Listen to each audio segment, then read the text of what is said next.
AHM Shamsuddin Chowdhury মানিককে ভারতে পালিয়ে যাওয়ার সময় শুক্রবার রাতে বর্ডার গার্ড বাংলাদেশ বা বিজিবির হাতে আটক হয়েছেন।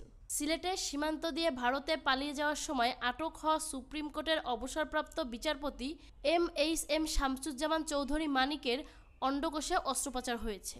চিকিৎসকরা বলছেন তার অবস্থার এখন উন্নতির দিকে। কারাগারের একটি সূত্র জানিয়েছে, শুক্রবার বিকালে আদালত থেকে শামসুদ্দিন চৌধুরীকে বাদাঘাট এলাকায় সিলেট কেন্দ্রীয় কারাগারে নিয়ে যাওয়া হয়। সেখানে স্বাস্থ্য পরীক্ষা করে সংশ্লিষ্ট চিকিৎসক আনফিট উল্লেখ করে উসমানী হাসপাতালে পাঠানোর পরামর্শ দেন। সে অনুযায়ী সন্ধ্যায় তাকে হাসপাতালে আনা হয়। ওসমানী মেডিকেল কলেজ হাসপাতালের পরিচালক ব্রিগেডিয়ার জেনারেল মাহবুবুর রহমান ভুইয়া বলেন, ওনার বাম অন্ডকোষে ইনজুরি ছিল, অস্ত্রোপচার করা হয়েছে। এছাড়াও ওনার হার্ট ও ডায়াবেটিসের সমস্যাও আছে। দেখা যায় যে ওনার যে স্কোটাম যেটা আছে, স্কোটামে লেসারেটেড ইনজুরি, যেটা ছিঁড়ে গেলে যে ইনজুরি হয় সেরকম আর কি। তো সেটাকে আমাদের যে ডক্টর যারা আছে, সার্জনরা, তারা টয়লেটিং করে, পরিষ্কার করে তারপরে স্টিচ দেয়। প্রায় 13-14টা স্টিচ লাগে আর কি।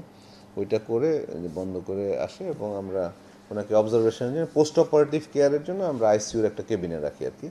বর্তমানে তার শারীরিক অবস্থা উন্নতির দিকে। শনিবার সকালে মানিককে কানাইঘাট থানায় হস্তান্তর করার পর বিকালে সিলেট জুডিশিয়াল ম্যাজিস্ট্রেট আদালতে হাজির করা হয়।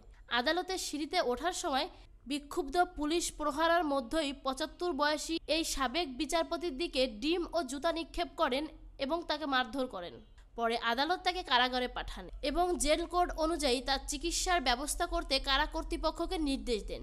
সাবেক এই বিচারপতির শারীরিক অবস্থার সার্বিক পর্যালোচনার জন্য একটি মেডিকেল বোর্ড গঠন করা হয়েছে। এর আগে শুক্রবার রাতে সিলেটের কানাইঘাট উপজেলার দনা এলাকা থেকে ভারতে পালানোর চেষ্টাকালে বিচারপতি মানিককে আটক করে বিজেপি। সেই রাতে তিনি অভিযোগ করেন, তার কাছে থাকা সকল কিছু কেড়ে নিয়ে সীমান্তে একদল লোক তাকে মারধর করেছে। কেন বলেন? ভয়ে পালাইতেছি। কার বয়ে? আর প্রশাসনের ভয়ে। প্রশাসনের বয়ে? ওই একটা নিয়ে বলছিলেন যে ইয়ের বাচ্চা দীপ্তি চৌধুরী, এটা আমি খবর চাইছি।